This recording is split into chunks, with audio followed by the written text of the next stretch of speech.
Bonjour à tous, je vous propose un petit tour dans Mountain Lion, le nouvel OS Mac sorti fin juillet.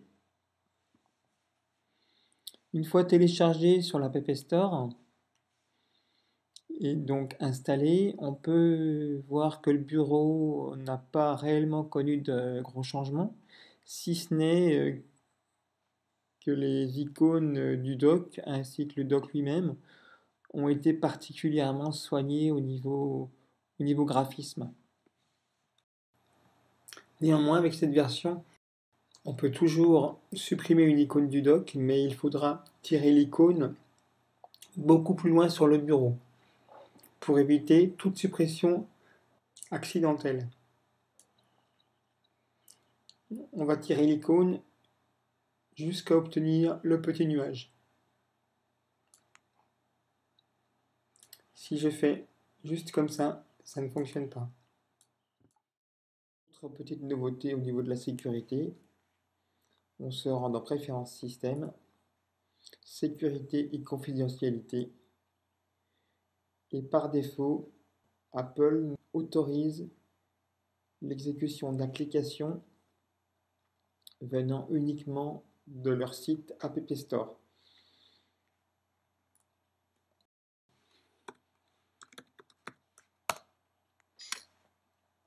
Pour pouvoir exécuter d'autres applications, il faut impérativement cocher cette case-là,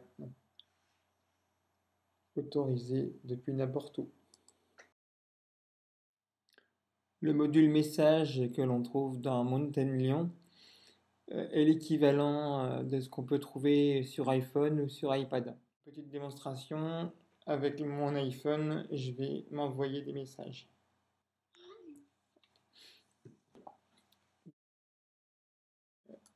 Je viens de recevoir un message sur le MacBook. Je peux répondre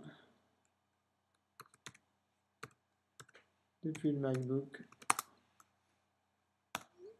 Quand je réponds du MacBook, les messages apparaissent en bleu. Les messages qui viennent de l'iPhone apparaissent en gris.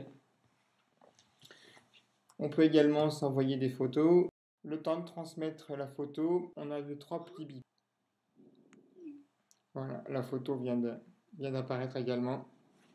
Je peux faire la même chose depuis le MacBook. Je prends directement une photo que je vais faire glisser. Et je vais faire envoyer. Je viens de la recevoir sur l'iPhone. Pour sélectionner un destinataire, c'est très simple.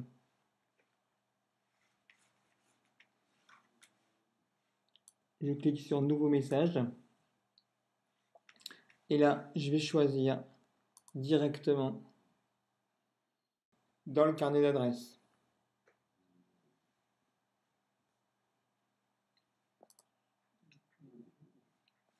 On va s'amuser maintenant à faire un petit essai. Ça reste à confirmer. A priori, on devrait pouvoir transférer de la musique. On va ouvrir iTunes.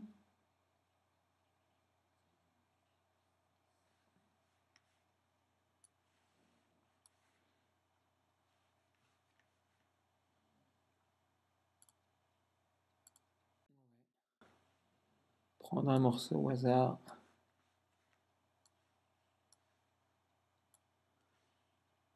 On va le transférer. Et je lui dis envoyer.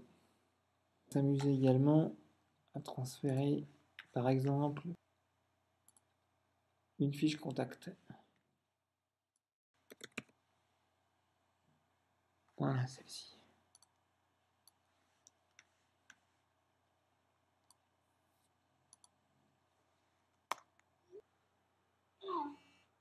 Vous ne le voyez pas, je peux vous assurer que sur l'iPhone, je viens de recevoir le morceau de musique ainsi que la fiche contact. À vérifier avec un autre correspondant, mais a priori ça fonctionne.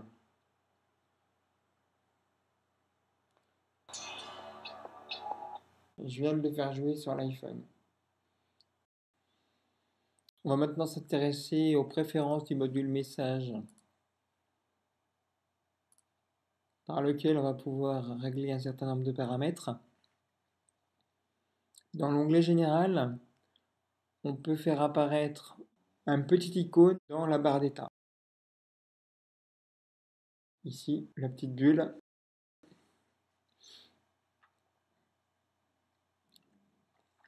L'onglet suivant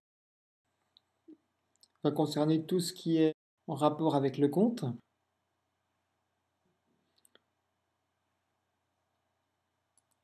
L'onglet messages, je vais pouvoir déterminer la police de mes messages, mais également la couleur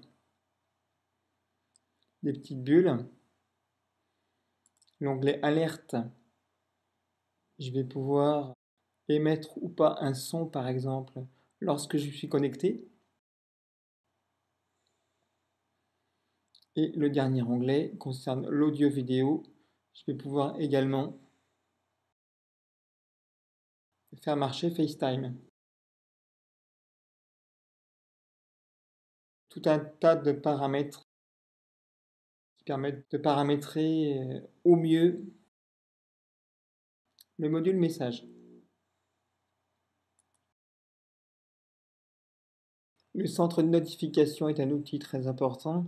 En effet, là va se centraliser tout un nombre d'alertes. Mail, messages, les rendez-vous du calendrier, les rappels, etc. La messagerie. Même si les applications sont fermées, le centre de notification veille. Je vais générer une nouvelle notification.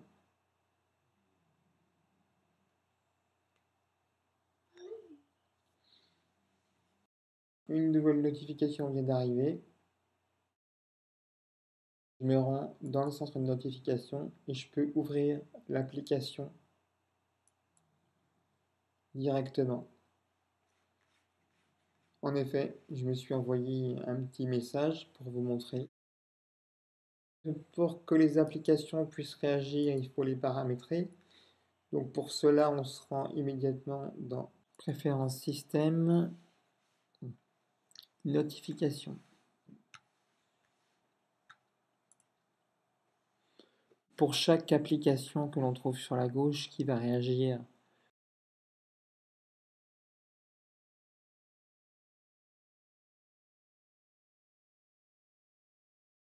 on va pouvoir déterminer le type d'alerte, soit la bannière, soit l'alerte.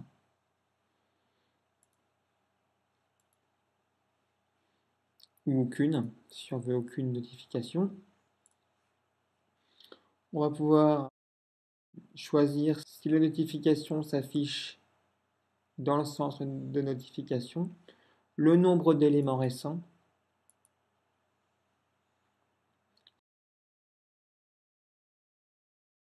si on souhaite une petite pastille sur l'icône de l'application, enfin pour terminer, le fameux petit bip à chaque nouvelle notification émise par cette application.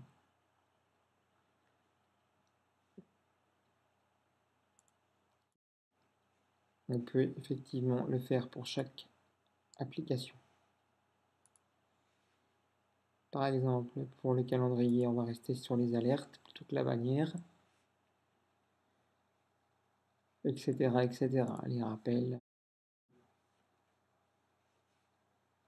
Je vais enlever tous les bips, à la limite. Je les avais déjà enlevés, il me semble. Vous pouvez déterminer grâce à ça le degré d'urgence pour chaque application par rapport aux notifications que vous allez recevoir de celle-ci. On peut même directement publier sur Facebook ou sur Twitter. Donc je pourrais publier directement sur mon compte Facebook. C'est pareil, on va aller le paramétrer. Préférences système. On va aller dans Mail, Contact et Calendrier. On a les applications concernées. Il suffit de cliquer dessus et de renseigner son compte. Pour pouvoir utiliser l'outil dictée, on va devoir aller l'activer. Pour cela, on se rend dans Préférences système, Dictée et paroles. On va cliquer sur Activer dictée.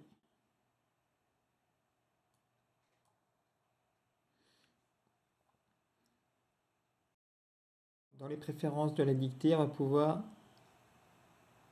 changer la touche de raccourci par défaut, mais également la langue de la dictée. Pour la langue de la dictée, un certain nombre de langues sont disponibles. Les langues vont sans doute s'étoffer au fur et à mesure des mises à jour du système. Par défaut, pour activer le système de dictée, on va appuyer 2 fois sur la touche FN. Petit test du nouveau système de dictée embarqué dans le nouvel OS Macintosh.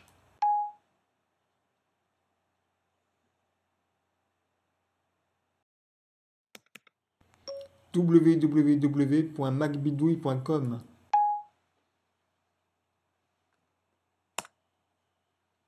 C'est tout pour aujourd'hui, à très bientôt, bye bye.